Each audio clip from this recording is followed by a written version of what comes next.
Good evening and welcome to another weekly edition of Everything Vaguely Paranormal. I am Ryan Roberts and these are my partners in the paranormal, Mr. Blake Smith and Miss Shelley Pruitt. How are you guys doing? Fine. Are you in a hurry tonight? Paranormal.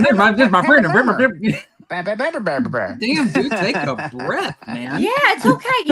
You can be friendly in that intro, man. Come on now. Hey, you know how long we've been doing this? It's all right to take a breath. I'm very excited. Sorry. Obviously. Yeah.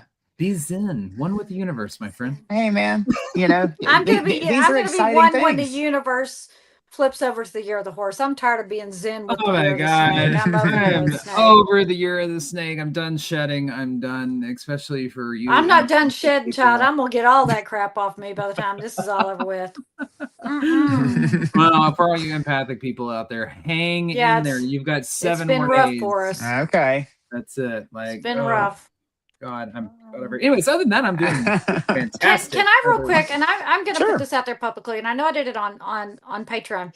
Okay, again, I had this dream the other night, and I know we're talking about high strangeness tonight. I had this dream again 2 nights ago about the number 1239 that's on either a house or a building, and that it's full of clutter, and it's not just things; it's like emotional clutter. So if that is you, somebody reach out and tell me because this dream is making me nuts. It's now the 4th or 5th time I've had it.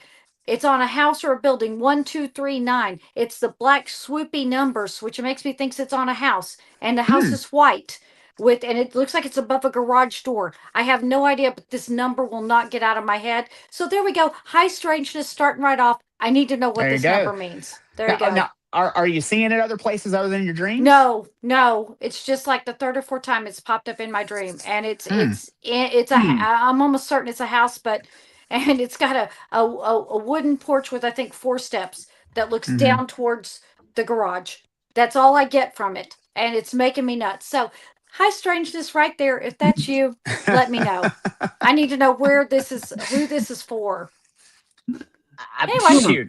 Yeah. What, Blake? I said, I don't know. Somebody said it sounds like my house with a laughy face. So if it's 1239, then it's you. If not, if it is 1239, the number is what's prominent. Anyway, that's it. Join us on Patreon and I'll complain more about it. Don't play with Shelley's emotions like that. She will come for you if it's not you. So. Yeah, don't play with me. If it ain't your house, don't play with me because I'm really seriously trying to figure out what this means because it's like the 4th or 5th time I dreamed of it. I'm tired of dreaming of it. Whoever this is, I need to tell them what I saw. So anyway, put it out there publicly.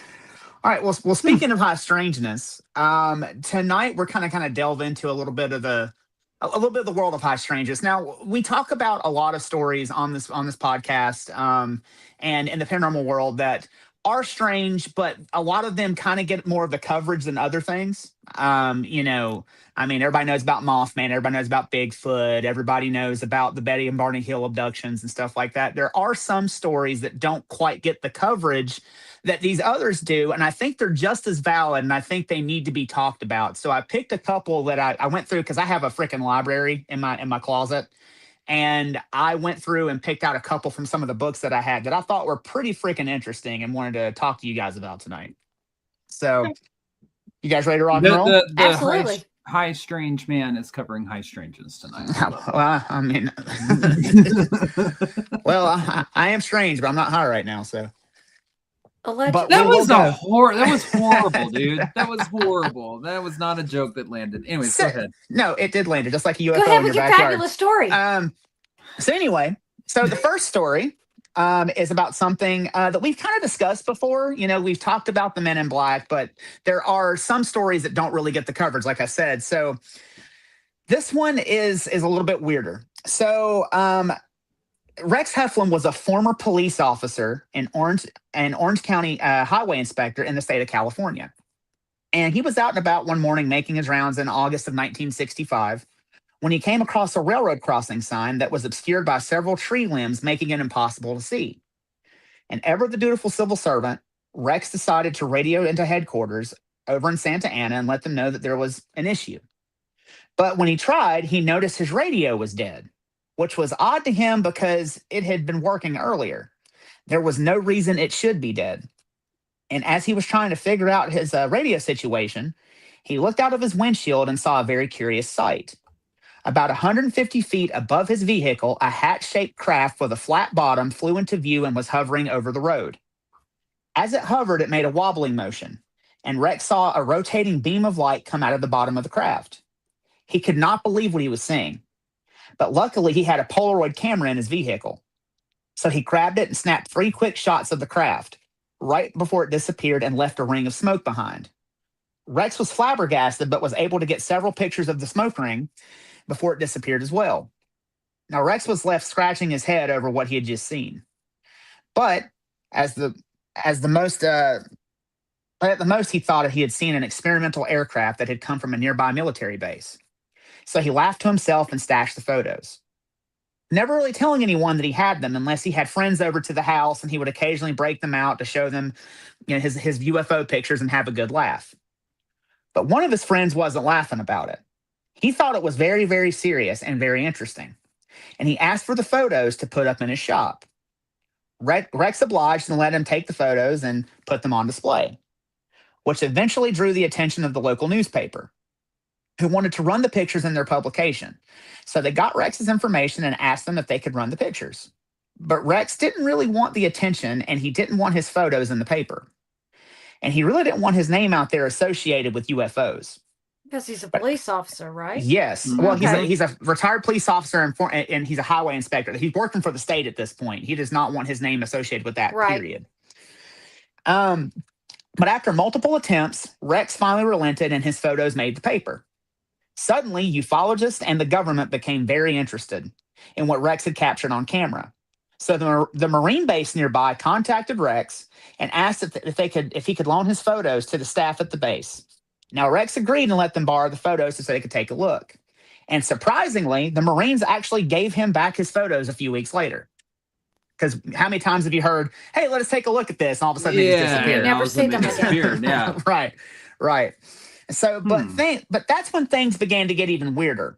Because not long after Rex got his photos back, a strange man in a dark suit showed up to his home and demanded that he be given the photos immediately.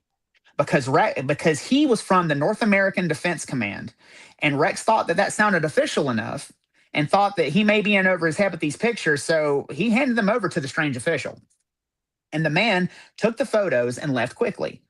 But something didn't seem right about the whole situation. So Rex contacted NORAD, where he said he was from, and asked why they had sent someone out to his house to intimidate him and take his photos. But NORAD was very confused as to what he was talking about. They told Rex they had never sent anyone to his home because they were not in the business of investigating UFOs, let alone examining UFO photographs. They told Rex that was more of the Air Force's MO, and he thought that he needed to contact them and report the encounter. So Rex did just what he said, what they told him to do, and called the Air Force and told them what had happened. The Air Force seemed very confused and concerned, and told him that the man in the suit was not one of theirs. But they were very interested in his story, so they arranged an interview with him about the incident.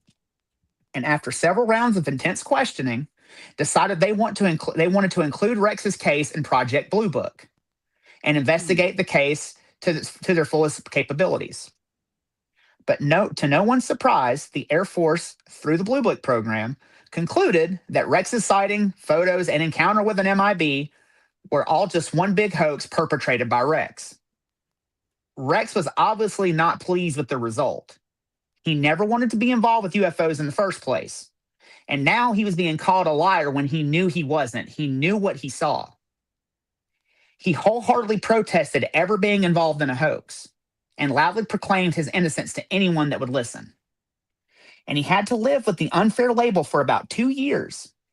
But much to his surprise, he had a chance for redemption when a research group working in tandem with the Air Force at the University of Colorado, known as the Condon Committee, re-examined Rex's case and had enough evidence to recategorize it as unexplained, showing that the independent study group at least believed what Rex was saying and couldn't categorize it themselves. So Rex at least felt validated by the report's findings. But with that validation came another unwanted visit. Shortly after the Condon report validated Rex's claims and again brought up the physical evidence of his photos, it seemed to attract negative attention from shadowy forces. One day, Rex was at home minding his own business when an unfamiliar dark-colored car rolled up into his driveway. Rex had never seen the car and was confused as to who it was. He was even more confused when he could see a violet-purple glow emanating from behind the extremely dark windows. And he could see a figure behind the glass, but could not for the life of him make out any features. While he was focused on the figure in the car, 2 uniformed Air Force intelligence agents got out of the car and asked to speak with Rex inside of his home. The 2 seemed to be on the up and up, even though they just got out of the strange vehicle, so Rex invited him inside to talk.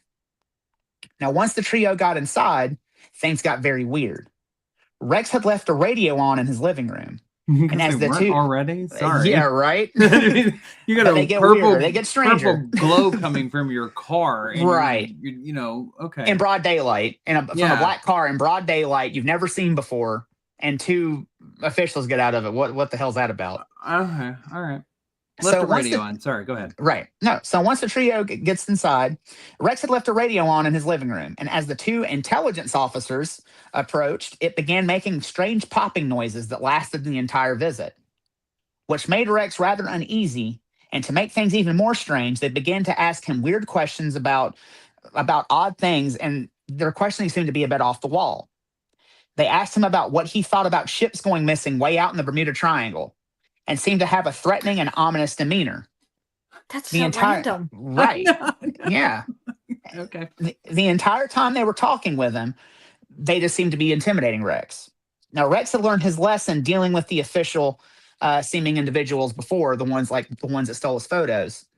So he asked for the officers' names and ranks, which they willingly gave up and left, leaving Rex feeling a bit spooked out. So it took a few days for him to call the Air Force.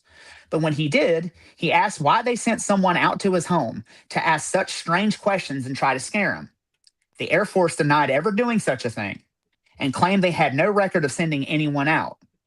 It was clear Rex wasn't going to get a straight answer out of them, so he turned to several prominent ufologists who did some digging and found no government record of the intelligence officers anywhere in any official document or file. The men in black had struck again. So that's Rex's story. That's like another Men in Black story that doesn't necessarily get talked about very much. So he sees this craft in 1965. Mm-hmm. When does he have the encounter with the Men in Black? So it was very shortly after. I think it was maybe 6 months after, because when the Marines look at his photos and hand them back, that's when he starts getting like these weird visits from the Men in Black. And that's the thing too. I think that lends credibility to his story, because like we were talking about, he works for the state. He's got a good job. And in 1965, back then, you start talking about UFOs, the state's going to be like, nah, dude, you got to go home. We're not gonna mess with you anymore. So I don't know. What do you guys think about his story? I think I need more information. I was gonna say that one's like I wish that there would have been a bit more information, honestly, as well, because I'd like to know more of the questions. That's the only ones that I could find, and that's the thing about a lot of these. So when you start looking into a lot of these like stranger stories, they're more anecdotes than they are like really fleshed out stories, and you can't really find other than what's been written about them. So I don't know. I would like to know. Did you go check for these articles? Too. These articles that were alleged to have been. Did you go check for those? I did not. I did read the book. I got this story from a book called Inhumanoids by Barton M. Nunley. But I have not looked up Rex's photographs. But no, I have looked up Rex's photographs. I didn't look up the article, but the photographs that Rex had taken is actually one of the more famous UFO photos of all time. Blake, you can probably look it up. His name is Rex Heflin. That's a no. He didn't have it. No, I don't have it. I wasn't talking about UFO. I figured you would have sent it. I figured you just sent it to Blake. No, I was just talking about the Men in Black story. That was the story that I was wanting to tell. So, but yeah. So I mean, I don't know. I mean, I think that his story is pretty credible, honestly, because he's a guy who works for the state and doesn't want his name to be associated with any sort of UFO. Well, just because you work for the state doesn't mean you're not squirrely. Well, that's true, but I don't, especially in the 60s, though, like if you're claiming you have photos too. But he's claiming he has photos. and he's giving them to some old boy who's in a shop that puts them up in there. He's not too worried about his photos getting out if he's giving them to his friend to put up in his shop. I don't think. Well, that's the thing though. Like it took him a while to be coerced into putting them in the paper because, like I said, he did not want to be associated with it. He was, but like, he already had it's allowed them to cool. be publicly displayed in his friend's business. Right, but I don't know if his name necessarily was attached to it in the business. I think his friend just wanted to show a picture of a UFO to people. Again, and I have to go, don't you think that the friend would go, yeah, my buddy Rex took this. You know him? He worked for the government. I mean, he probably could have, but when it comes to actually putting his name in print in association with something. Now, this one is interesting. While you were talking, Ryan, you said he captured the black smoke ring? The black smoke ring, yeah. Now, this is interesting because there's a lot of videos on social media right now going around with these black smoke rings like this. Yeah, I mean, like if it just, I don't know. And this is we're showing allegedly the 1965 photo. Yes. Of what Rex took. This was the craft right here, which basically to me looks like a really thin top hat. Yeah, it looks like one of those hats you see in like Looney Tunes when they're like, yeah, their Sunday hat. And then the smoke ring, which basically is just a black smoke ring, kind of undulating black smoke ring. And that's something too I find very interesting because you don't, like, when you hear about UFOs popping in and popping out, you don't normally hear about physical evidence being left behind. And for him to be able to capture those smoke rings, I think that's pretty compelling. I'm interested in the line that goes completely across the picture. The power line? Is that a power line? Okay, Yeah. that's what I wanted. I wanted to know what that was. Okay. That's a power line. That's a power line. Okay. Yeah. You can see them in the other photo here, right here on the right-hand side. Got it. So I guarantee it's a power line out there. Yeah. I don't know. That's interesting to me that it's like I've seen the photos of those black smoke rings going around on social media, Facebook, Instagram, whatever, and people are like, "What the fuck is this?" And so the fact that I didn't know that one was captured back in 1965 like that. Yeah.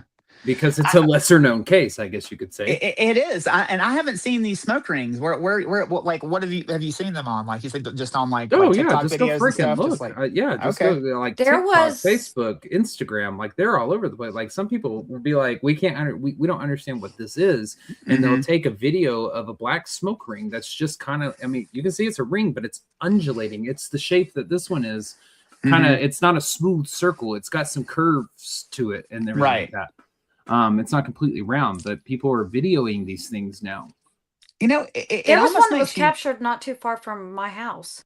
Really? I actually saw, because I'm in a couple of the UFO groups and everything, and one of them posted, and where they posted from, I like recognized the area, and but it wasn't a black smoke ring. It was this white smoke ring that just seemed to form. Yeah. It went right over the tree. It collapsed down. It came right back up and got bigger, and then it went up and it collapsed down and it came down again. And it got bigger and it kept going bigger to smaller, bigger to smaller. It was almost like it was pulsing, and it's like 4.5 minutes of video, and then finally it kind of just disappears into clouds, which was so weird. Yeah, like this one right here is one I just looked up black smoke ring. Yeah. Like this one was captured, I don't know when this was posted, but anyways, or where it was posted, but they've got quite a few. You just look up black smoke ring UFO and they've got several of them. Now I know some of these can probably meteorologically can be explained in some form or fashion, but it, like when it comes to UFOs though, if like people are seeing something and all of a sudden like it poof and it's a black smoke ring, I almost wonder, it makes you wonder if it's like some sort of camouflage, especially if they're undulating like that as they're like moving across the sky. I wonder if that's their camouflage sucks if it's a black smoke ring around. It's like, I'm not going to notice that in a bright blue sky. I mean, we're dealing with but we're dealing with the things that don't necessarily understand us. Just black smoke ring. They'll never suspect this at all. So I don't know. But you got to think if they're visiting from another world and they see smoke going up and all of that kind of stuff, they may just be like, "Oh, black smoke could be a disguise." Right. Not. I don't see it as like a invisibility cloak or anything like that. No. You know? But I mean, like it's kind of like when an octopus, like does the black ink or whatever, and that's what I'm runs saying. away. Like they're like, what can we leave behind that wouldn't be so crazy for these Right. Ursans to see, oh, black smoke. It just happens to be in a ring because maybe that's the shape the craft. Especially It's over an like alien rural. toot. Are you trying to say that their spaceship queefed, Shelly? It's their toxic alien toots. Yeah. Don't breathe that shit in. You stink forever. Hey, there's the first time we discussed everything on this podcast. Yes, absolutely. But No, like you were saying, I think that it could be, especially like if, over rural areas, like, they see smoke rings from like burns and stuff every day. So maybe it's just like, oh crap, they saw us. Poof, let's turn into a smoke ring and fly around. So they don't. I don't think I've ever seen a smoke ring from a control burn. I've seen the smoke going straight up, but I've never seen a smoke ring from a control burn or even from a fire that's out of control. I don't think I've ever seen a smoke ring proper.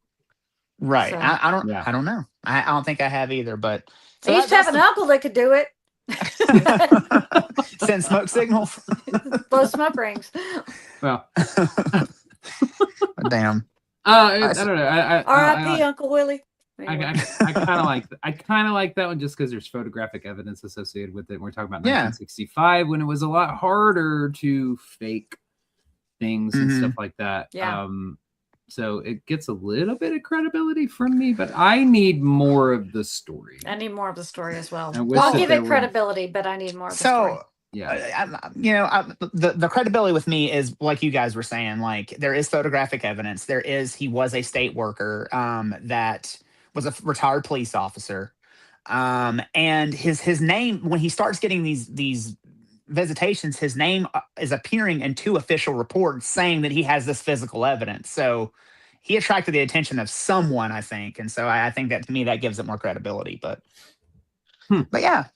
So we're gonna move on to the next story, and this one's very, very, very weird. I first heard about this like when I first even started reading about paranormal things when I was a kid, and it's argued whether or not this could be something paranormal. Have you guys ever heard of the Mad Gasser of Mattoon? Oh yeah, yeah. There's not enough for like a whole episode, but there was enough I could put it in here and. I'm really excited to talk about that with you guys. So I'm just go ahead and jump into this next story. Okay. So in the early morning hours of August 31st, 1944, a resident in the small Illinois town of Mattoon woke up in the middle of the night feeling particularly ill, which was odd because he was fine hours earlier, but before he drifted off to sleep, he began to feel nauseous. So he got himself out of bed and on extremely shaky legs, walked to the bathroom where he doubled over the toilet and began to vomit. But as he was vomiting, he noticed something strange. A weird chemical gas-like smell permeated the home. He thought maybe his wife had left the gas on the stove. So he hollered from the bathroom and asked her, and she said she didn't remember doing so, but she would get up and check it out. But as she tried to get up out of bed, she found herself completely paralyzed and unable to move. It was the strangest damn thing. Neither one of them could figure it out. And shortly after that first incident across town, a woman was awoken by her daughter having a coughing fit. Being a concerned mother, the woman got out of bed to check on her daughter, and she found that she could barely walk. And even stranger still, the whole house smelled of a sickly sweet gas. The next night on September the 1st, Aileen Kearney was in her home and was asleep with her daughter Dorothy. Aileen had left the windows open that night to catch a cross breeze because it was late summer and stifling hot. At about 11 p.m., she was suddenly awoken from her sleep by the same sickly sweet odor that terrorized her neighbors. At first, she thought the odor were the flowers outside of her window. But as she lay there, the odor began to get more intense, which became rather concerning. So she tried to get up and see where the smell was coming from. But as she did, she found that her legs just would not work. So she screamed to get the attention of anyone within earshot to come and help her. Everyone in the neighborhood had their windows open, so several neighbors heard her cries and came to help. They helped her get out of bed and searched the yard and surrounding area to see if they could find a source for the strange smell. But they couldn't find anything, and the smell had dissipated. But based on the previous night's incidents, and what happened to Aileen that evening, the neighbors decided to call the police and make a report. So the cops came out and took a statement, and conducted their own search, but also came up with nothing of note. So they left Aileen and her daughter at the home and went back about their duties. Everything seemed to have calmed down, but at about an hour later, Aileen's husband, Bert, came home from pulling a late-night taxi driving shift. He pulled into the driveway at about 12:30, and as he arrived, he saw a tall man dressed in dark clothing holding what looked like a silver spray wand and wearing a strange mask with an odd breathing apparatus that obscured his face. Bert was instantly alarmed and jumped out of his car to approach the masked figure and ask him just what the hell he thought he was doing. But as he got close, the figure fled and Bert gave chase but couldn't catch him. Bert was very concerned for his family, so he ran back home to wake up his wife and let her know to be on the lookout for any strange people roaming around outside the house. But when he woke her up, she told him about the earlier incident and complained of her lips burning and having a parched throat. The whole incident made no logical sense. Why on God's green earth would someone be roaming the town late at night and releasing noxious fumes into people's windows? The strange instances were weird enough to draw the attention of the local paper. So they ran a sensational story about the happenings and called the Kearney family the first victims of a midnight prowler that the paper dubbed the Mad Gasser of Mattoon.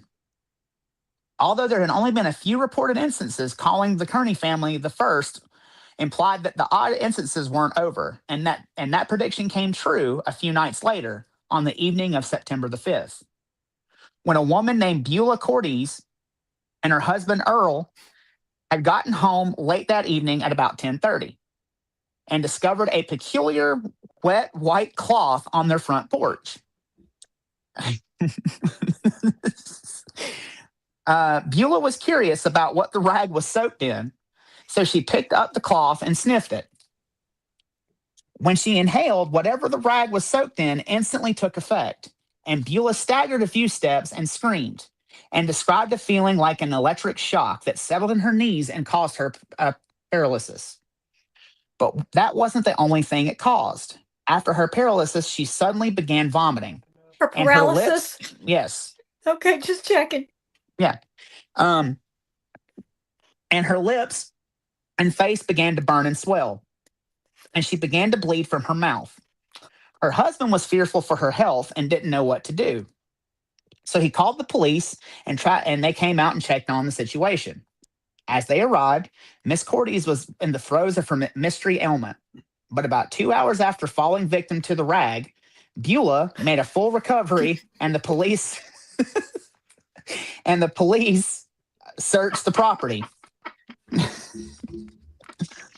to see if they could find anything out of the ordinary. Jesus fucking Christ, right?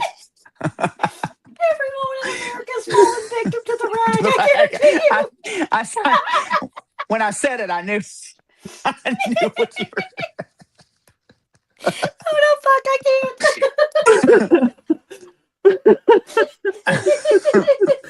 Sorry, Ryan. You have to work on your words, my friend. When I said it, I realized it. Falling victim to the rag. Come on, fool. Great. Oh God, my stomach. Beulah made a full recovery, and the police researched the property to see if they could find anything out of the ordinary. And they found two out-of-place odd items. The first was an empty tube of lipstick, and the second was a heavily used skeleton key. So the police came to the conclusion that the Cordes had most likely interrupted a prowler that was trying to enter their home. And based on Beulah's reaction, they thought it may be connected to the random gas attacks in the area. Hang on. They found an empty tube of lipstick and a key, and they go, oh, must have interrupted the prowler. What the fuck was he doing with the lipstick? I don't know. I have no clue. I mean, this is just small town cops. I mean, I'm not trying to kink shame or anything, but that's just weird. I don't know. Every story I read about this, they all mentioned the tube of lipstick and the skeleton key. I have no clue. Falling victim to the rag. She might not have been thinking straight. So the cops collected the wet cloth and sent it out for a chemical analysis. But when the results came back, there was nothing to be found. It's okay. Oh my God. I'm just going to mute myself. We are professional people. Absolutely. We're a professional podcast. We don't claim that. Stop it. But when the results came back, there was nothing to be found, as if there was nothing there in the first place. But if that was the case, what made Mrs. Cordes react like that? The whole thing was very curious. And to make matters even more curious, not long after Mrs. Cordes' incident, a local fortune teller named Edna James was sitting in her boarding house when she began to smell the infamous sickly sweet odor. It was a smell that she had read about in the paper, but not a scent she recognized. So she got up and went to see where the smell was coming from. But when she found the source, she wished she hadn't, because what she saw, or she claimed she saw, was an ape-like man with very long arms holding a spray gun like apparatus outside of her window. The entity noticed Edna staring at it and raised the spray gun and aimed it towards her. The next thing she knew, the ape-like man pulled the trigger and doused Edna in 3 thick clouds of mystery gas, causing her arms and legs to go numb and for her to be paralyzed in her tracks. The police were at a loss on how to explain the entire situation and how to keep the community safe, because all of the incidents were so confusing, and technically, no real crime had been committed. Also, the motive for the gas attacks weren't very clear. No robbery had been committed, and neither were any assaults. The motive just seemed to be paralyzation. But nonetheless, the community was becoming restless, because while the cops were trying to come up with an answer, the gas attacks continued. On the night of September the 8th, the Mad Gasser had a field day. The first house he hit that night was that of Miss Violet Driscoll. That evening, Violet and her daughter were asleep in their bed when they were awoken by the sound of someone trying to remove their window screen. Miss Driscoll smelled the sickly sweet smell in the room and ran outside to call for help. But her 11-year-old daughter was overcome by the strange gas and was unable to move and began to violently vomit. While her daughter was getting sick, Violet was bursting through the front door and calling for help. But just as she began to scream, she saw a man sprinting away from the home, and it scared her, and she figured out that she had scared off the Mad Gasser. But he was not done for the evening by a long shot. At 1:45, he crept up to a partially opened window at the home of Miss Genevieve Haskell, where she and her 7-year-old and several other women were sleeping, and began to spray his mystery gas into the window, which caused everyone in the house to cough and gasp for air. Once they woke up, they noticed their arms and legs didn't seem to work and they were all temporarily paralyzed. As they lay awake and unable to move, all of them witnessed thin blue plumes of smoke waft in from outside the window and fill the room with the sickly sweet smell. As the gas filled the room, they also heard a weird buzzing noise, which all of them surmised came from the gasser's apparatus. They all laid there trapped in their beds at the mercy of the gasser. And even though they were unable to move or defend themselves, the gasser never tried to enter the home or harm anyone. He just simply observed them and eventually left. Regardless of the gasser's voyeuristic nature, the community had about all they could stand, and armed citizens began to patrol the streets of Mattoon, just hoping they could catch a glimpse of the gasser, or better yet, catch him in the act and give him a taste of his own medicine. But the armed citizens did not seem to curb the gasser's attack, which whipped the townspeople into even more of a frenzy. The police realized they had lost control of this whole situation, so they urged the townspeople to remain calm and began to take a public stance that the gasser and everything associated with it was nothing more than a wave of mass hysteria. And in order to tamp down the ire of the townspeople, they called a press conference to say that they had found the culprit for the sickly sweet smell.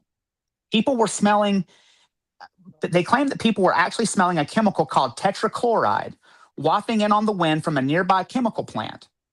That explanation seemed to be enough to satisfy most townsfolk. However, several townspeople pointed out that the chemical did not account for the window screens being cut or removed, and it did not explain why the assailant had been witnessed.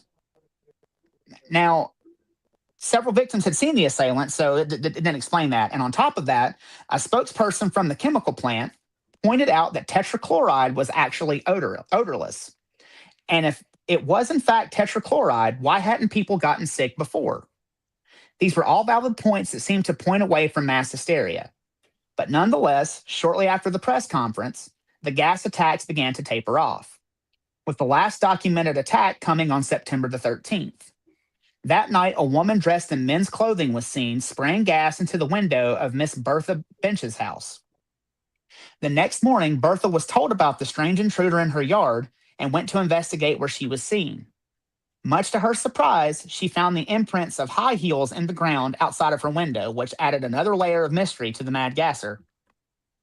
And with that last incident, the attacks completely ceased, and the story of the mad gasser faded into obscurity. To this day, no one has ever cracked the case, and I doubt anyone ever will. But don't think about it too hard because it may drive you mad.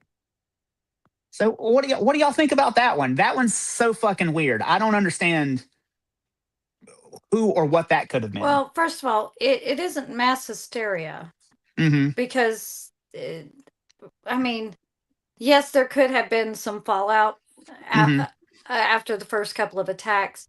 But the fact is there had to have been an attack or two in order for this story to even get out. Right. And it was different people on different blocks in the same evening that were having similar experiences that hadn't spoken to each other or had any contact with each other at the time that this was going on. Again, the last one interests me because why would a woman be dressed in men's clothing but leave high heel shoe prints? Right. I don't know. Girl, you got to fix your costume. You know, make sure your costume matches. But this one, and whenever, you made the comment that nobody was hurt. Well, yes, he did attempt to harm them if it truly was a singular person, because he was spraying them with a chemical that made them unable to move. Not knowing how they would react to it. It could have caused anything to happen to them. Allergic reactions, it could have caused death. So yes, he had the intent to harm. But who it was or what it could have been or why, who knows? I mean, I do find it interesting that it seemed like everybody who had an encounter with whatever it was seemed to have their own take of whatever it was. Like the one person saw the guy with the breathing apparatus and like holding the spray wand. But that was the second or third attack. Another one saw it as an ape, and another one saw it as a woman dressed in men's clothing. Yeah. So my first thought is you've got a copycat, somebody who's mad at their neighbor. You know, Bertha's bad at Beulah, so now she can go there and spray shit in her window and blame the mad gasser. So I think there could have been copycats on this. I think your first description of whoever it was that had the very first description of someone that was basically looks like, your guy who comes out and sprays for bugs around your house, with his mask and his hazmat suit kind of looking thing. That's probably your accurate one. And I think it could have been just from the chemical plant. That actually makes a lot of sense. And the first thing that came to my mind was like nitrous oxide or laughing gas or whatever. I don't. This is just a prank that got out of control. I think so too. I think initially it was. Yeah, I think initially it could have been somebody mad at somebody. But go ahead. I just don't feel any type of, in my opinion, I don't feel any type of high strangeness with this one. I feel that this was just a prank that just went a little too far. I'm not even necessarily sure that they may have intended harm. I mean, inadvertently, obviously, yes, or by accident, they could have caused harm by not knowing how people are going to react to this or anything like that. But I feel like I just feel like this was a person that was just up to no good and was like, hey, let me see what happens when I spray Beulah with some nitrous oxide. Let me see what happens to her. So the question is, though, do you think, because, if that's the case, if we're going with that theory, everyone that saw this person had a different description of this person. One saw the woman in men's clothing. One saw like the ape-like creature with the spraying one, and the one guy saw the dude with the mask and everything. Do you think this person was changing costumes to try to fuck with people even further? You know what this sounds like to me? It sounds like a bunch of teenage boys aggravating people. And didn't you say that almost all of them had daughters? Yeah, that seems to be a thread for sure. So group of boys at the school. One of their dad has, is like is the Orkin man or whatever, and Mm-hmm. he's like, "Hey, let's go scare so and so," and then it becomes this thing where they're scaring Mm-hmm. everybody, and it's all these girls we like. Hey, we like little Violet or whatever the girl's name was. Violet was with their mom, but we like, Well, the only thing is like the people who saw this thing or person or whoever it was, Mhm. they were full grown. They weren't children. I've That people were seen seeing. some 10, 11th grade boys that look like grown men. You haven't given me anything though that would not make me think that it wasn't a human. No. I mean, I think it was too. I mean, there are some people who have like some real out there theories about it being, extraterrestrial. I don't necessarily think that's the case. I think that it's just a really strange fucking case that it's Well, because still unsolved. at the same time, it's why eyewitness testimony is so controversial. Hmm. I mean, because if somebody goes walking past the three of us, and then somebody goes, "Hey, what did that person look like that just walked past you?" We're all three going to Right. give a different description because Hmm. we're all three going to pay attention to different things. That's right. I Right. mean, at the end of the day, maybe somebody has a shoe fetish and they were looking at shoes like, "Oh, there's high That heel would have shoes, been not me. regular shoes." I mean, But I could have mean, been I that. don't know. I don't know of a gas that just localizes itself in your legs to make your legs not work, though. That I That's think that's where the chemical plant actually comes and becomes valid. Is that, hmm like we said with the Oakville blobs, you have this chemical that's been sprayed hmm and it gets in. And you said August 31st to September the 14th, 13th. So, 1944. Yeah. but August 31st to September 13th, exactly Hmm. 2 weeks. Yeah. Yeah. I mean, so the other thing too that makes me question. I mean, because it's World War II when this happens. Like most of your men are off fighting, and I think that's why you had so many women that were sleeping in the same house just to make sure that nothing happened to them, kind of watching their backs with each other. Um, if it was like, would it? How difficult would it be to get your hands on a chemical in the first place because World War II was happening? Like. Yeah, but Again, in 1944, I mean, if we're going with like, to me, I mean, the sickly sweet smell and then the paralysis throughout the body, Hmm. we're talking, if we go Just that, the legs, though. It didn't. They said the whole body. Just the legs wouldn't work, not the whole body. well, it depends on how oh, I much you're thought you said the freaking first using, mom was because I paralyzed mean, and couldn't move. Like it seemed to localize in the legs. Like, well, they said that it seemed to localize in the legs, but yeah, there were some people who claimed they could not move at all. Okay. Go ahead, They were just Blake. kind well, of it laying just there. depends on how much you're using, because I mean, I had to look it up to see like, was nitrous oxide readily available by 1940 or in 1944? Like, I'm just talking about to the common people. Hmm. I know it's been around long before then. And yes, it's saying that yes, it was. I mean, it was used widely. It was readily available at that point, and a lot of Hmm. it was produced in these silver cylindrical things that could be carried Hmm.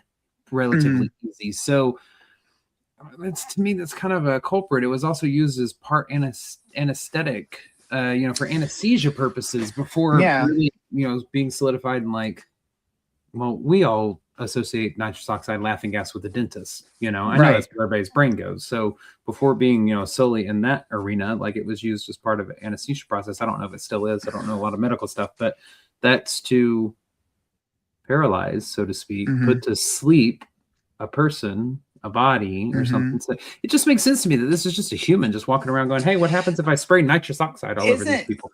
isn't nitrous oxide odorless though, or does it have a sickly sweet No, smell it's. to it? I was looking up the properties of it. They do say that it has some say it's faint, sweet, and some do describe it as sickly sweet. Hmm. I've had laughing gas whenever I was younger and went to the dentist. They put that thing on your nose, and I remember hating how sweet it smelled. That I'm like, I don't like this. It's like my body knew that wasn't an odor I should be smelling, and my body's Hmm. like, excuse me, what are you doing? Um, but yeah, it is the one they used to use in dentist office. It does have a very sweet Hmm. smell. So, So do you lean more towards prankster or creep? When it comes to this one. I'm leaning more towards prankster. A literally group of teenage boys kind of thing, trying to Hmm. aggravate the girls they like, those houses, that kind of thing. And one of their dads could have been a dentist. They could have had that. Like, let's go scare them. And everybody dressed in a different costume because that's what they had. in their house, and they were taking turns, which is why the descriptions would be so different. Yeah. So yeah. I was trying to look up to see if I could find what kind of plant was in Mattoon, Illinois, during that time. Mm-hmm. I couldn't find an answer this quick. It's a diesel. It was a diesel plant. That was. Well, I was trying to see if there was more. Yeah. Yes, it's a diesel plant, but is that all that they did? Type thing. Is there more to it? What are the records show? Fertilizer plant. They would be putting nitrogen into the fertilizer to enrich it. Yeah. So I'm going to go with just a flat out person who just had a weird idea. Stupid. Very stupid. Stupid weird idea. I don't see anything high strangeness about this except for somebody's questionable life choices. I mean, hey, that's pretty strange. Could mean anything, It could mean anything when it comes to that sort of stuff. But high strangeness to me is like reality bends, time stops, all that kind of shit. Like, was it real? What did I experience? Like, no. This was just a person making stupid life choices. I tend to I think I agree with that. I think it was somebody who was doing some stupid stuff. Especially like in a rural town. That's a good way to get your ass shot, But I don't know. I mean, like I think, because shoot, I mean, y'all know. But yeah, I think that one. I think it was definitely someone who was just up to no good, messing with people in the town. So, all right. So the next one we're going to talk about. Have you guys, we've talked about like several like weird ass cryptids in the Appalachian Mountains. We've talked about, the Flatwoods monster. We've talked about the Mothman. We've talked about even Bigfoot in the Appalachian Mountains and all kinds of crazy stuff. Have you guys ever heard of the Vegetable Man? Oh God, Shelley, you and I are never going to make it through this one. I've heard of the Vegetable Man. Oh God, no, I have not. Do I want to hear? I guess we're going to learn it whether we want to or not. Go ahead, Ryan. You're about to figure it out. Ryan. All right. So Jennings Frederick was a young man from Fairmont, West Virginia. He was an avid hunter and he truly enjoyed his time outdoors. So on a beautiful July day, he decided to go bow hunting and see if he couldn't practice his aim on a few woodchucks. So he went walking deep into the Appalachian wilderness, scanning the underbrush for the small creatures as he hiked. As he passed deeper into the woods, he heard a strange sound. It was like nothing he'd ever heard before. It wasn't the familiar chitter-chatter of woodchucks that he had heard so many times. It sounded like a high-pitched record being played extremely fast. To the point it sounded like something speaking complete and total gibberish. More like chipmunks? Kind of. Frederick couldn't make his head. Blake got my joke.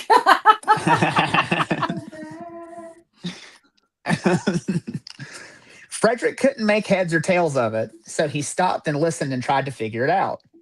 He stared at the ground trying to listen closely, and when he looked up, he saw something so terrifying and grotesque, it made his heart drop straight to his feet. Because standing right in front of him was the most odd creature. It was 7 foot tall. It was a 7 foot tall humanoid with yellowish green skin, long ears and slanted yellow eyes, and long spindly arms. Its hands had long syringe-like fingers that ended in suction cup-like tips, and it was blocking Frederick's path. Frederick just stared at this thing in absolute awe and terror. He didn't know what to think.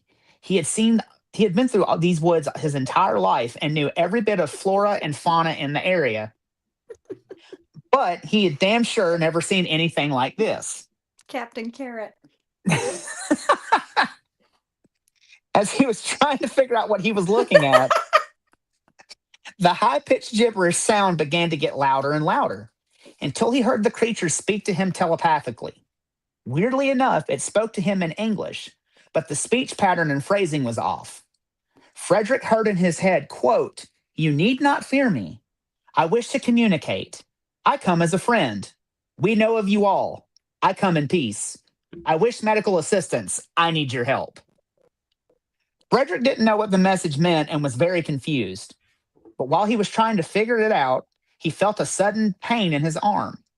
Not knowing what it was, he looked down, and to his horror, the creature's suction cup-like appendage had attached to his arm and was drawing his blood. Frederick watched as his blood flowed into the creature for over a minute. And as the creature consumed his blood, its eyes darted and rolled around as if it was deriving pleasure and getting sustenance from taking Frederick's blood. Once the minute was up, the creature let go and made several gravity-defying leaps into the forest until it jumped out of sight and far away from Frederick. As soon as it was gone, Frederick's arm began hurting like hell, and he looked at his arm and saw several pockmarks where the creature's suction cups were attached. What the hell had he just encountered, and why did it want his blood so bad? These were questions he briefly pondered before his fight or flight kicked in. He thought it best to get out of the woods and get back to civilization before he ran back into the creature. So Frederick turned around and started huffing it out of there. But just as he began to hike back, he heard another strange noise. An unexplainable deep humming coming from the direction of the forest where the monster had went after the attack. Frederick didn't know exactly what it was, but he didn't stick around to find out. Later, as he recounted the story, he said he thought the sound was that of the creature's UFO, even though he never saw one. As he walked out of the woods, he remained on high alert, just in case another one of these things were out there waiting on him. But luckily for him, he was able to get out of the woods and get back home without running into another one. Frederick didn't tell a soul about his encounter for years because he feared no one would believe him, or people would think he was crazy and lock him up in the nut house. So he kept his story inside and internalized it until he could no longer take it. So he contacted famed paranormal researcher Gray Barker and told him his story to get it off of his chest. He also hoped that someone else had seen something similar and could help him make sense of it. So Barker published his story in his March 1976 newsletter, trying to find anyone else who had seen a vegetable man. But no one ever came forward with a similar experience, and Frederick never got the answers he was looking for. But the legacy of the vegetable man still lives today, because the story was so strange, it gained traction in several UFO circles and West Virginia folklore collectors. And in 2024, the town of Fairmont held the first annual Veggie Man Festival. So if you're brave enough to go into the Appalachian wilderness, you too can trudge deep into the woods and search for the Veggie Man. But remember, eat your veggies or they just might eat you. Oh my God, Brian. Lord. Okay, so first of all, who goes bow hunting for woodchuck? That's my number one question. Somebody in the mountains. And I think old boy stopped and snacked on some mushrooms on his way to where, woodchuck hunting. He may have. And he watches this thing take blood out of his arm. You would think that SWAT and go, stop that, knock that off. I mean, yeah, he'd have lost a tentacle suction cup. Think the hell not. This is just another weird ass West Virginia story, I'm not going to sit there and watch somebody suck blood out of my arm for a whole minute before I react. I think the second they go to grab me, I'm going to start swinging. Well, think about it, though. Different people react to fear differently. Some people have that fight or flight kicking and they try to run, and some people just freeze. You can say that all day long, but, For a minute, watching something suck your blood. A mosquito gets near me, I start swatting. Don't let it land on me. It's dead. True, but his nervous system could have just locked his legs up and locked him up and he couldn't move. Maybe that's why he let the thing suck his blood for a minute. But he's going to hunt for woodchuck with a bow and arrow, which means he should have relatively good reflexes. He should be pretty aware of his surroundings. He should be better than to stand there and telepathically communicate with some great big old carrot man and then let the carrot man suck all his blood. That doesn't make any sense to me. You see something weird like that and you're from the woods or it's not supposed to be in the woods, you get the hell out of the woods. I would say so. Me and you, absolutely. I think we would both turn tail and run if something like that came towards us, but I don't know. Maybe he was prone to freezing. I have no idea. I'm not sure how I feel about woodchuck. He couldn't get away from a bear. He'd get scared and freeze. I think we're figuring out just why these stories are the lesser known stories of high strangeness. Because to me, this is bullshit. You think so? I think he ate some mushrooms on his way. I think this fool probably ate a berry as he was hungry, didn't realize what it was, and started hallucinating this shit. Listen, there is a lot of encounters in the paranormal that I am believe the people, believe the people, believe the people. This is not one of them for me. Like this one, to me, I will believe that he saw something. That he believes he saw something. That he believes he saw something. I believe that. Mm-hmm. But I think it had to do with some wild berries that fool was eating while out hunting some woodchucks with a bow. I mean, but if that doesn't make any sense either. If he is a hunter and he has gone into these woods his entire life, he knows all the flora and fauna in the woods. I don't think he would have eaten a berry that would have made him hallucinate. I think that. All right, whatever the whiskey that he was drinking then. Well, I mean that I think whiskey is more likely if Okay. we're going with if we're going Don't that get if we're too going hung that up route. on my don't get too hung up on my syntax here, my friend. He was saying under the influence of something. There was the influence of something happening in this case, because an onion sprouting arms and legs and then sucking my blood. That's what it looks like to me. I mean, is it any weirder? Is it any weirder than a flying Mothman? Is it any weirder than a fucking mechanical robot that comes out of a fucking asteroid? Well, that was witnessed by more than one person. That's true. But I mean, I'm saying, is it any weirder though? You know, I mean, like, yes, absolutely, 100%. Yes, in my opinion, it is. In my mind, it is. It is stranger than a Mothman or the. I think it's about as strange. It falls in the category of the Alabama Metal Man that we covered however long ago. I remember on him. This fucking podcast. That one was strange to me. Well, that one was weird. It just falls in that same fucking category. I just there's that. They go above the line for me. That line in my head. I think there was too much moonshine. Yeah, I think there was too much moonshine taking place in this story while he was out. Yeah, he stopped at the still before he went hunting in woodchucks. How many hunters do you know that are like, we're gonna go hunting, and then they have like a beer or something along the journey? I mean, there's plenty that take coolers with them. I mean, they probably shouldn't because you're shooting firearms, but maybe at the same time, used a bow and arrow. True. First. Yeah, safety first. Maybe that's why he's like, I'm gonna drink some moonshine on this one, and that moonshine had like, I don't know, mushroom drops in it or something. I have no idea. Mushroom caps. I think this person believes that they saw something, and I believe that they saw something. Mm-hmm. I don't think it was there though. In the story, so? I just can't. I can't. Yeah, I'm with Blake. I believe that they saw something. But I don't believe they saw what they think they saw. So you've got about 8 comments in the thread right now. But it says moonshine over and over and over. Yeah. I mean, okay, I think we all agree on that one. I mean, it definitely could be. I don't know. The thing that makes me question it though is, when I was reading the story, they were talking about how like he kept it inside and internalized it so much it started causing him like ailments, and the reason why he contacted Gray Barker is like he said because he needed to get it off of his chest. He believed what he believed he saw. He believed what he thinks he saw. If he believed it 100%, and I believe that he believes he saw it to that extent, yes, it can cause you elements. Yeah, that doesn't mean that's what it actually was. Yeah. Mm-hmm. So I mean, it can cause you stress and undue harm to your body by holding that in. So I think we've all tried moonshine here. I mean, God, Ryan, this is your backyard. I mean, but I mean, if you're drinking moonshine that's making you see shit, I don't know what moonshine you're drinking. I've never drank moonshine that didn't make me see shit. Or make me think I was stronger than I really was, or something. I mean, or at least make me be like, here, hold my beer. Blake, didn't you and I get up on a table after some moonshine drinking? Yeah. Why do you think I'm sober now? No, I'm gonna. Okay, my verdict on this one. Mm-hmm. I believe that he believes he saw something. In this case, I can't jump on board and say that what he saw was actually there. I think that he experienced something in his mind and brain that caused him to clam up and hold on to it until it started causing him issues, which is when he reached out to paranormal people, so to speak, supernatural people. To talk when he sobered up, he went, oh, what was that? Yeah.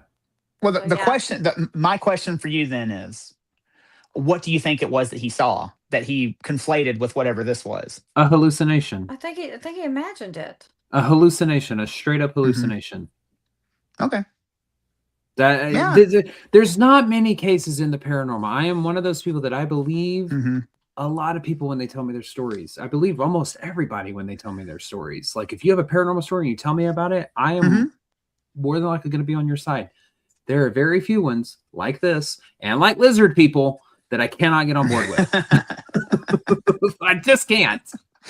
Unless you have undeniable proof that you can bring me. I'm willing to jump on the bandwagon with a lot of other stuff, but this one and lizard people, that's above my line that I can cross. I'm going to tell you what the picture looks like to me. What's that? It literally looks like a broken down old scarecrow. And had he come across someone's field that had, perhaps been overgrown, wasn't tended anymore, and there was a remaining scarecrow, and if it's covered in briars and brambles because he's hunting in the woods, and he is stuck with something, and had he been drinking a little bit, and he comes up, he's shocked by this scarecrow, he's been drinking a little bit, he turns to get away, he gets tangled, which makes him think that he's getting things, attached to his arm. He pulls away. Now he has marks on his arms, which makes sure, and he would see his own blood. Now he runs away because he doesn't think he's got that trusty bow and arrow. He could have shot, Carrot Man. He could have got him with that bow and arrow, but he doesn't think that fast. But he runs away. And I think what he thought he saw could have been a scarecrow set up in a field that it was now overgrown and wasn't tended anymore. And had it was overgrown, not tended, it's very likely he could have been caught up in something that would have actually scratched him. I think that is more plausible than just a straight up hallucination. I think absolutely. I think that's a very good point. That's a good point. That's one I hadn't thought about. I'll jump on that bandwagon for sure. Yeah, absolutely. Yeah. Yeah. What time of day? It was what time of day? It was just middle of the day. He was just out there in the middle of the day. And we all know that. So we don't know exactly when he encountered. We know he left out middle of the day. Okay, so it could have been getting dark by the time he sees this. All of us have been wandering out in heavily treed areas. And Blake and I, we've been out to Goatman's Bridge. We've wandered around. It's weird because the movement of the grass and the movement of the trees will play tricks on you. Yeah. So you come upon somebody's, dilapidated old scarecrow, because literally it looks like the T-posts that you put up for scarecrows and the stuffed head, that makes sense to me. And overgrown area, and you see rustling, you see movement of vines and trees, and the way that could have thrown a shadow, that could have looked like the thing was moving. So that would be what I would go with if I'm just going what it straight up looks like to me. When I first saw it, all I saw and heard was, "Master has given Dobby a sock. Dobby is free." That's all I saw. It's a house elf. He came across a house elf. But yeah, I think Shelley, that's a very good point. I didn't even think about that until you brought that up, and I think that is extremely plausible as to what he saw. Briars, and because God knows, if you've been out in those woods, there's briars and brambles and shit everywhere, so you can get all cut up real easy. So yep. But yeah, so all right. So for our last story, I had to pick this one out because it involves a mobster and some aliens, and I knew Shelley would dig this one. So yes, let's talk. All right. So now Jimmy Hoffa was we're gonna jump right into this. Yes. Jimmy Hoffa was a complicated man. He was the head of the Teamsters Union and a real tough guy who found himself in trouble with the mob and vanished on July 30th, 1975. And Richard Kluklinski claimed to be the one that killed him. That's what Kluklinski claimed. And that he put him in a car crusher and put him on that barge and sent him out into the ocean. Yep. It's entirely possible. That was what Kluklinski claimed. Anyway. Yeah. But we need to cover him at some point. I don't know. I think the Iceman he's a big story.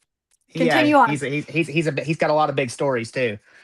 But about 2 years later, a man named Tom Dawson would have an encounter with several beings claiming to be the missing mafioso. The morning of August the 6th, 1977 started off like any other day in Pelham, Georgia, for the retired 63-year-old salesman Tom Dawson. He started his morning off like he did every morning by walking to the end of the block and visiting his good friend and neighbor, Linda Colby. He really enjoyed stopping by and talking to her on the daily, and today was no difference. So he stopped and chatted for a little bit before continuing his walk down to his favorite fishing hole so he could take a look and see if the fish were biting. So he grabbed his 2 dogs and set out across an adjacent cow pasture towards the fishing hole. Tom was taking in all the scenery, as he approached the small grove of trees where the pond was where the pond was located. But when he got a few hundred feet from the pond, he saw a circular craft zipping between the trees. It was 40 to 50 feet in diameter with a dome on top and portholes all around the outside and completely silent with rapidly changing colors. Right as Tom noticed the craft, it came out of the trees and came over the field and hovered 7 foot above the ground.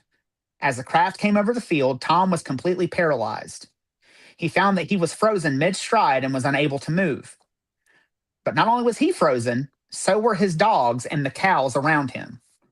Even though he couldn't move, he could see the craft and watched as a hatch opened on the side and a ramp extended out of the hatch onto the ground, where several white hairless humanoids descended to the ground, and as they came into view, Tom was able to make out their features. They were about 5 foot tall, and they were weird little creatures who had pointed ears, sharp upturned noses, and absolutely no necks.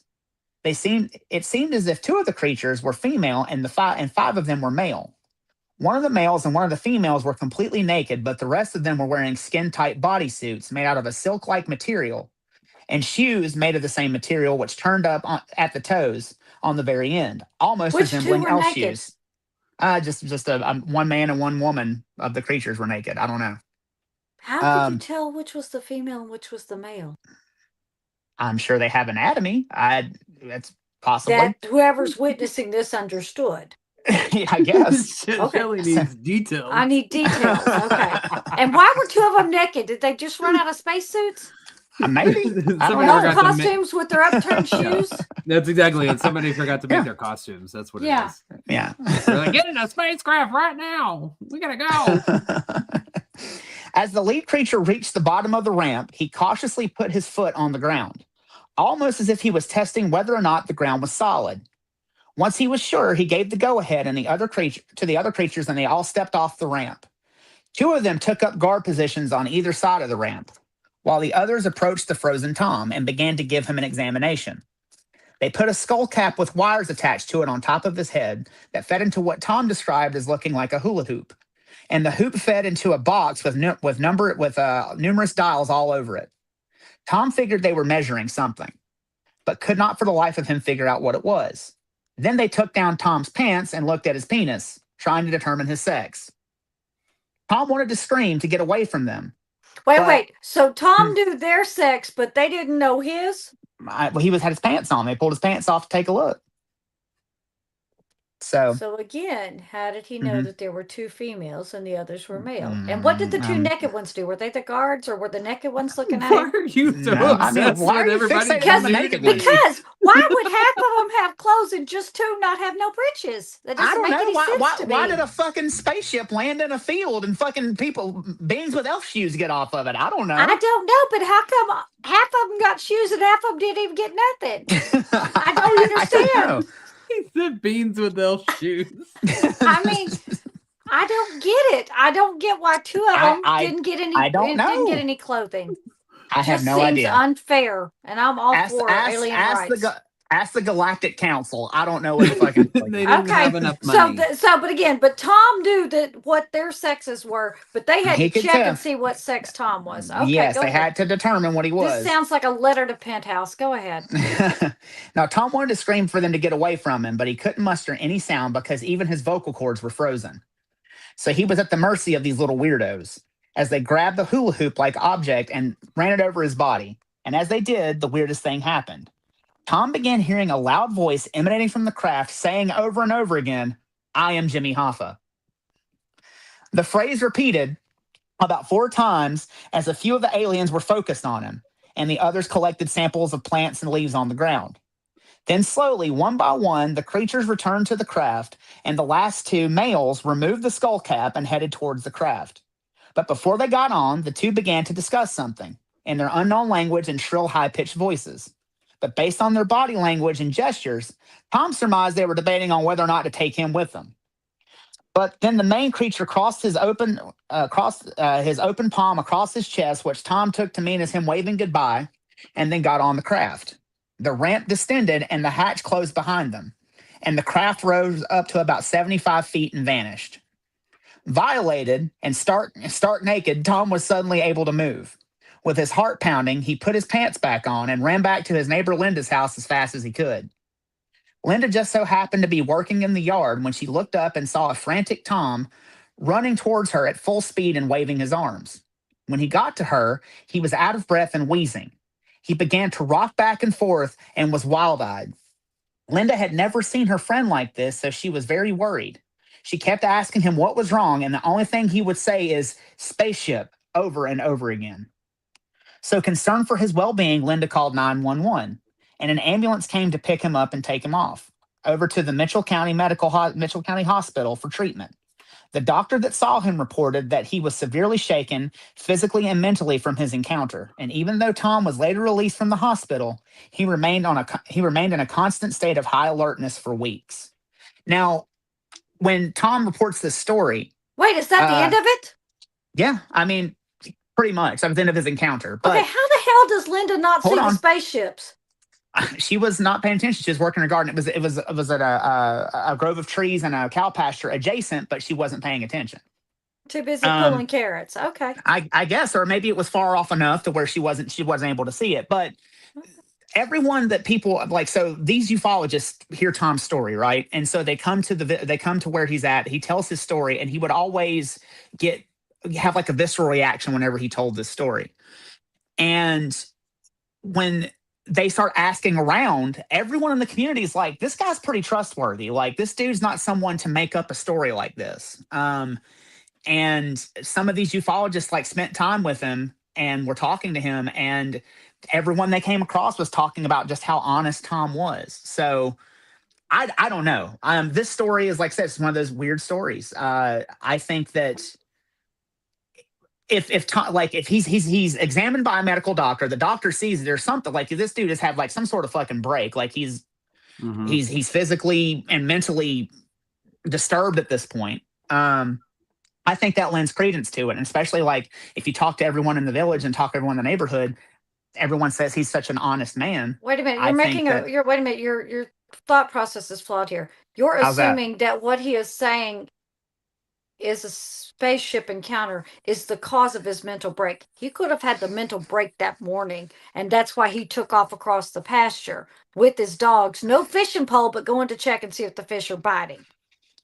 But everyone too also said that, like, he was not someone to have flights of fancy. He was not someone to have, and like there was never any other reported sort of strange encounter with him. But whenever somebody breaks, you may not know their reasoning. You're telling me what the outside world is seeing.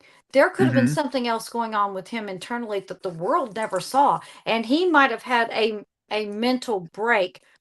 And then all of a sudden he's outside and he envisions this as part of his break, his psychosis, his experience. And the doctors are assuming that is the cause of it, when in fact he more than likely had a mental break prior to that.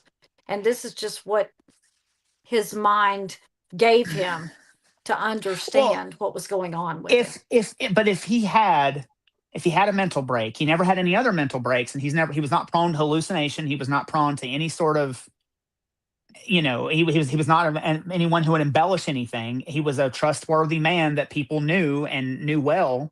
And you have like I don't know. I trustworthy, honest, good people can snap. True. But there was never any other instances of him having sort of like any sort of hallucination or any sort of that he told anyone about. I don't know. I think that if you have someone, I mean, I don't know. I feel like they would have noticed something at some point, or was he married? They would have. Yeah, he was married. He had a whole family. He was just retired. Like, he had a whole family and everything. And his family said he was honest, a hardworking man. I'm sure he was. His friends and neighbors said he was honest, and he was not someone to do stuff like that. So, and it's just this one instance that he had whatever happened to him. I think this one might be, now the Jimmy Hoffa thing is fucking weird, but I have a question about the doctor's examination. Did they check him for any kind of head trauma or anything like that? Because had he fallen in that field and hit his head, then that could explain the hallucination as well. Because I really think this is a hallucination. It's very I don't know. It's very far fetched, and of course, again, the whole I'm Jimmy Hoffa. Yeah. That's kind of where leads me to think that his conscious, reasonable, logical brain, who had been following something on the news, is interfering with what is going on mentally as far as his hallucination. I do think this hallucination. I gotta I go with don't know. hallucination. I don't know. I mean, there's several cases where people have been told just weird shit when they've encountered beings from somewhere else. I don't know. This one, just because you have a doctor saying that something happened to this man, and then you Oh, have I'm all of sure his friends and something did. neighbors saying that he was honest and was not someone to talk about this sort of stuff. I mean, especially once again, this is the 60s. You just didn't talk about this shit. No, that's why I'm asking if the doctor examined him for head trauma. Because if he's going out in the pasture, I don't know how often y'all walked in pastures. I was just walking in a pasture this past weekend. There's all kinds of holes and ruts and things you can't see that you can Good. fall in, trip over. You know, it's easy to fall and hit your head. And then whenever you're coming to, you're not in your right, faculties. What if this was part of a head trauma? I mean, that's a possibility. It could And the be. fact is, he was alone when this happened. And It could, and the it could fact that be. neighbor Linda, that was close enough that he could run to her, sees nothing, nothing. Something he says zips up into the sky. I mean, don't know. I'm gonna think Well, that Linda's maybe paying attention a little bit better than I that. don't know how far the cow pasture and the grove of trees were from Linda's house. It just said an adjacent cow pasture. Okay, To I can where tell they you, my like friend has over 300 acres, right. and in that flat pasture, you can see all the way to the highway. We don't know. It's just flat. It could have been hilly. Like it could have. There could have been hills, and groves of trees and ponds, or somewhere where the water Yeah, but if collects. it's going So up in the sky, you can see the sky. he said about 75 feet. So that's not very. That's not too terribly high in the sky. If you're, and I'm like I said, we don't know how far away this was from where Linda lived. We don't know. So I do think that I don't think it's any weirder than any of other of the than any Of other the other alien stories you've told tonight, encounters. what? Yeah, no, those two. I said, but any other alien encounters that have happened. Oh no, So I find some alien encounters very, very plausible. I just don't find this one plausible. I I don't think know. there's too many factors. There's too many parts of the story we don't know. Well, that's the thing is like when it comes to a lot of alien encounters, like I said, it's a lot of anecdotes. There's like a lot of because they're not super frequent with the same people. Now there are people like Whitley Strieber. There are people like Barney and Betty Hill. There are people like those individuals that have I've seen the long implant behind Whitley Strieber's ear. right. That shit was real. Right. Yeah. I mean, and there are those people that have these long, drawn out, very detailed stories about what happened to them. Is it any weirder than Whitley Strieber having waking up in a gray, staring at him and start screaming and running around his house? No, I don't think it is. I'm saying I think that some of the when it comes to those individuals, those stories are way more fleshed out because it's happening over a longer period of time. When it comes to a lot of these weirder stories that happen, I think these people are having some sort of encounter that they can't explain. Now are all these How people old was this completely man? sane? 63. So he could actually also be suffering from bouts of undiagnosed dementia or Alzheimer's I as don't know. well. Whenever you start getting into that age range, I think Right. there's far too many medical conditions or perhaps accidents that could have occurred out walking by himself through a field or a pasture, Hmm. hilly or not. That Hmm. I think there's too many things that could have happened. And again, what's hanging me up is the fact that he's saying that half the aliens had clothes and there were two that didn't get any clothes. That's just so incredibly random to me. Hmm. That is something I've never heard, that half of them got breeches and half of them didn't. I've heard stories about that before where people have been abducted or whatever and talked about some of them wearing material and some of them not wearing material. Maybe it's a hierarchy thing. I don't know. Could be. But like I said, what I was saying though is a lot of these smaller stories are weirder. And what better way if you are a being from outer space, okay? Say you are a being from outer space and you are doing some sort of scientific research or study, and you are going to a planet to abduct a sentient species. why not make it as weird as fucking possible so nobody believes this person that this happened to them? Why would you care? If I don't think that the lab rats would care if that rat goes back and tells the other people, "Oh my God, you aren't going to believe what happened to me." No, the rat community is like, no. Why would the rat community need to like convince the other rats of what's going on? Why do we got to make it weird? We're going to shove them. We're going to inject them. We're going to see what happens. Why would we need to camouflage that? I don't think they need to camouflage what they're doing. I don't think they're making it intentionally weird. I think they do. I think they do. I think in some situations they do. They can crush us like bugs. Why do they care? I don't know. I mean, I don't know what their motives are, but I think if they, why not make it weird as possible so people just don't believe somebody? Species doesn't care how it's perceived. Ask the ants when we step on them. I don't know. I think that's way too much work. Get here, get your samples, and get the hell out. You know.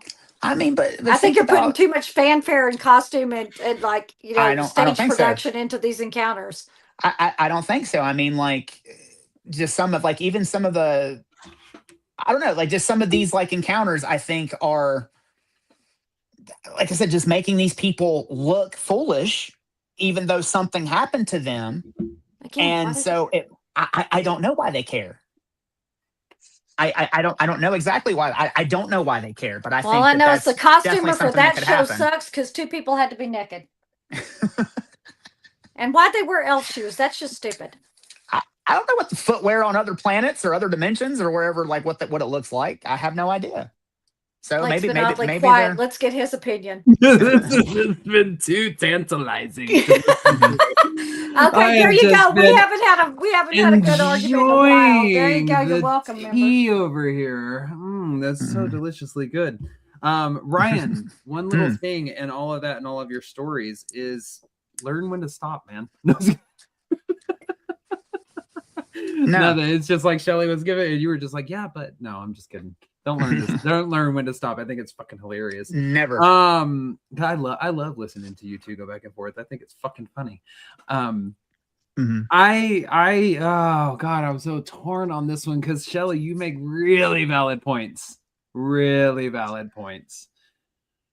But there are some points with Ryan that I'm kind of like, all right, I can see that. But if I'm going to choose, and I'm going to choose because I am not column A, column B, I'm leaning into the Shelly column because I think that there is more substantial proof in this where it might have been something other than, because there is a very fantastical element to this. And I'm not saying that UFO encounters are not supposed to have a fantastical. Of course they do. But this one is almost unlike anyone that I've heard before. It's like when I covered the Missouri space penguins. You know, it's kind of like, that was so freaking fantastical.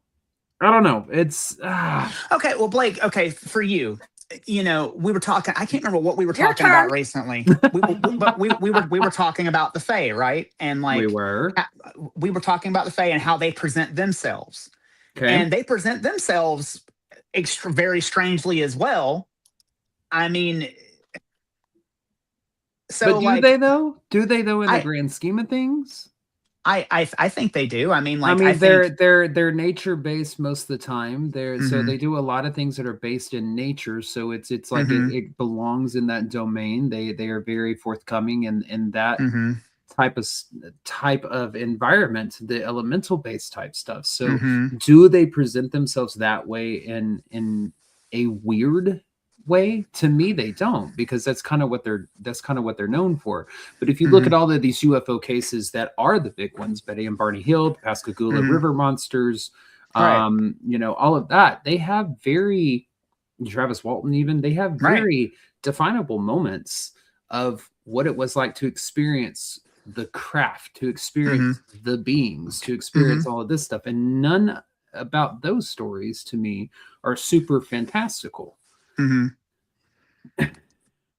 I don't want to say that I don't believe that this person experienced something, but this one is walking a fine line edge for me, because I do believe experiencers. I'm putting my foot in my mouth and very, very hypocritical right now, because I'm saying, that I do believe in it. I do believe experiencers, but this one, I also am a realist and realize that there are people out there who have very big imaginations and love to make a spectacle sometimes. And I can't say that Shelley doesn't have a point when it's saying that this man is 63 years old. He's well known, you know, all this stuff, that he just doesn't do this type of stuff. But it takes one mishap in a person's brain or a person's life or something for them to go, hey, have a, I'm not have even a break. trying. Yeah, have a break, I guess you could say. So I'm kind of leaning over on Shelley's side on this. Can we think about what Richard Estep told us? Was that how some people view alien experiences? Think about it. You've been injured. Something's happened to you. You're in a fog, and this metal ship container mode of transportation shows up. It's got flashing lights. It's an ambulance. What you're remembering is being strapped to the gurney, someone putting a needle in your arm. You're waking up in the hospital, and what you remember is a metal craft with flashing lights and being strapped down and having something. And they're saying it's an alien experience, when in fact it was a Paramedic or an EMT coming to save them after they had an accident. So again, his story is that he finds Linda. Maybe Linda found him, and she does call for medical attention for him. He may be remembering it as he found her, because we're going by his story. I don't hear you quote Linda in any of that. So if he's saying he found Linda, maybe Linda found him after he had something happen, and she called for medical attention for him. No, remember, Linda said that she saw him running towards her. That doesn't mean he hadn't had an accident. Right, but she did not find him. He found her because she was running towards him as she was in her garden working in the yard, sees him. Linda says that? Yeah, that's what I said. She saw him. She was working in the yard, saw him running towards her. He came, and she was like, he's acting completely abnormal, like not like he would normally act. And this is what concerns her. And she asks him, what happened to you? And he's out of breath, and he's panting, and he's like kind of rocking back and forth. And all he can say is spaceship, spaceship, spaceship. So she fucking calls the doctor, and they come and pick him up. Now, let me tell you, I have been around people that have had strokes. I've had 2 people that have strokes right in front of me. And one thing that happens is their speech goes. And what they're saying becomes very difficult to understand. He might not have been saying that at all. I don't know. I mean, he could have been in shock. And or maybe the words he was trying to say, that's what it sounded like. Could have been. This to me sounds like the man had a medical emergency of some kind. He may have, and that may be the case. Sounds like to me. I don't know.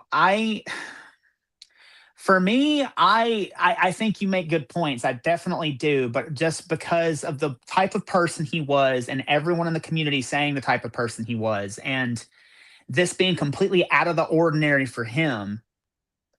Can I ask a question? What's that?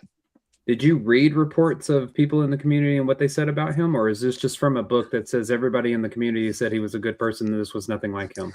So this was from David Weatherly, Chad Lewis, and I can't remember the guy's name, Nelson, Backroad Lore. And they went and pulled the story. They talk about, and in the book, they talk about, let me find the name of the ufologist. The man could have been a very good, honest, hardworking man, but suffering a medical emergency of some sort. That doesn't mean he is intentionally telling a fib. He could be a great man and be having a medical emergency, and this is what comes out of his mouth. That doesn't discredit him. But that's the part that I'm saying is, like, you're having to take an author's word that the author has done the research into the credibility of this man from the people.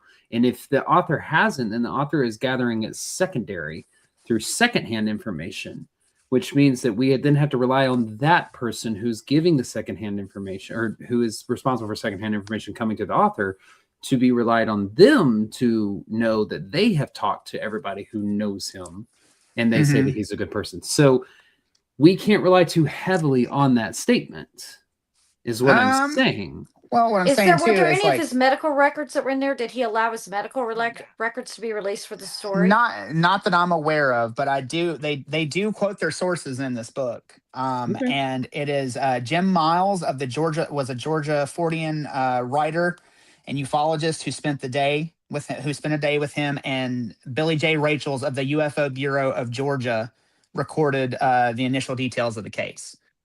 But nowhere in there does that say that they spoke to everybody who knew him. Like, that's what I'm saying. Hold on a second. You're talking to the experiencer solely who completely believes what has happened to them. Right. But may not remember a medical emergency. That's where I was getting at, is that we can't rely on the statement that, oh, he was a good person that did like this, all that kind of stuff. Because if all we have are two people who documented the case, and that's fine. I'm not saying they did a bad job. That's not what I'm saying. Right. But if they themselves in the documents did not go talk to people, and they themselves come to that conclusion from talking to people who knew him, then we can't let that carry too much weight in this portion of it where we're discussing it, because we can't rely on that kind of information if we truly don't know the person. We don't, but how many of these cases do we rely on information from secondhand sources?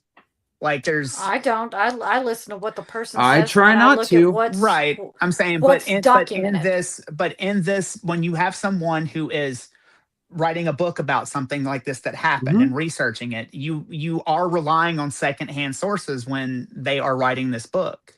I see. My question is, why do they talk to his wife?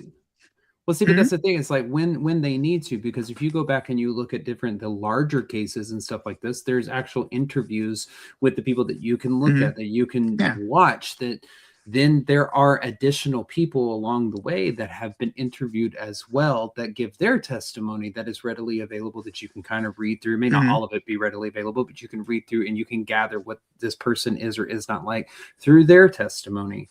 But the fact that we have that all missing out of this, we cannot rely on it too heavily by making the debatable argument of saying he was a good person. That's what everybody said about him. And so therefore I have to agree with this might be an experience. That's where I'm getting at on that. I mean, but what is any of this but speculation? It's all speculation. Like, like I think that, like I said, you're relying on secondhand sources to tell you this story. So you can speculate what happened. We don't actually know what happened. Like Barney and Betty Hill is speculation. Now, do I believe Barney? Absolutely. I believe that something happened to them. But There's a difference. We have Betty and Barney Hill's, regressions, taped regressions. Yes. We actually have their actual testimony and things they did medically to prove this. Right. We have some odd bits of evidence. Again, you're saying everybody thought he was a good person. I hear you say they talked to his wife. He might have been beating the hell out of his wife or not, but the face he put on for community was he was a good person. That's why I agree with Blake. You can't rely on that. You have to. I think this man actually suffered some kind of a medical emergency. It just does not. I don't know. I can't make that make sense, because I feel like there's too many other factors that are not documented. We don't have medical records to see what he was diagnosed with. They didn't talk to his wife, who would have known him the best, lived with him in the same house. No interviews with the kids, that even if by the time they interviewed him, his wife may or may not have still been alive. But at least you said kids, plural, probably has a kid living that could attest to their father's state of mind, mental health, mental well-being, not just the face he put on for the community. So I'm gonna have to go. I think this was more of a medical emergency. I mean, I'm gonna have to go. I'm gonna have to disagree, but that's okay. We can disagree. We do it all the time. I think he experienced something. But I don't know. I mean, that's what I'm saying. Like, it's like when it comes to these, like I said, when it comes to these sorts of stories, they're like kind of anecdotes. They're not like super deep research shit. Like, because like I said, Barney and Betty Hill has been done to death. The Pascagoula River aliens have been done to death. Travis Walton's been done to death. These are things that aren't really heavily reported on. So I thought that's why I wanted to present them, because I mean they are just as weird. And now could they be true? I think some of the things we talked about tonight, some of them are more likely pranksters or or someone having some sort of substance, substance, and seeing something. But I mean, I think that I don't know. I think the ones that even though that are even our anecdotes deserve to have a light shed on them, so we can do what we just did now, like, and we can talk about them and kind of work them out and see where we stand on them. Because I mean, before tonight, I mean, before I started researching this, I hadn't heard that story about him and his little aliens and elf shoes. I've never heard that before, so I don't know. Oh, I think it's something. I kind of want to do moving forward, like every once in a while, kind of like find something like strange and we can talk about it, because perfect. I really enjoy doing that.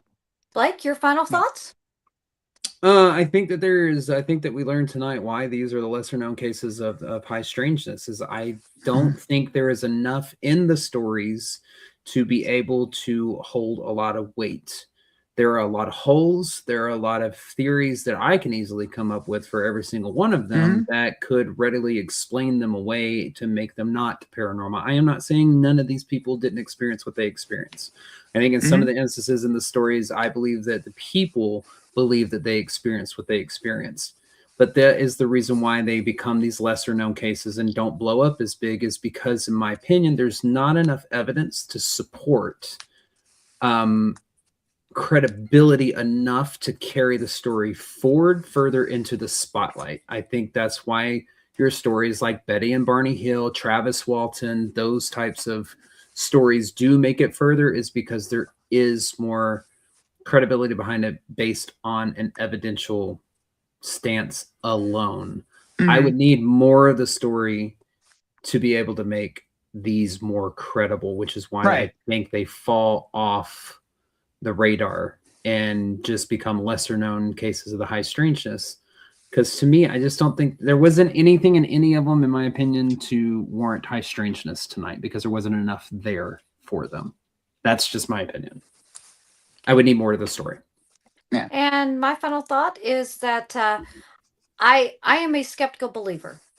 Right. I am willing to listen to any story, but I'm going to ask questions, because that is what my job is as a paranormal investigator, is to ask stories, dig for the answers, eliminate all the obvious possibilities.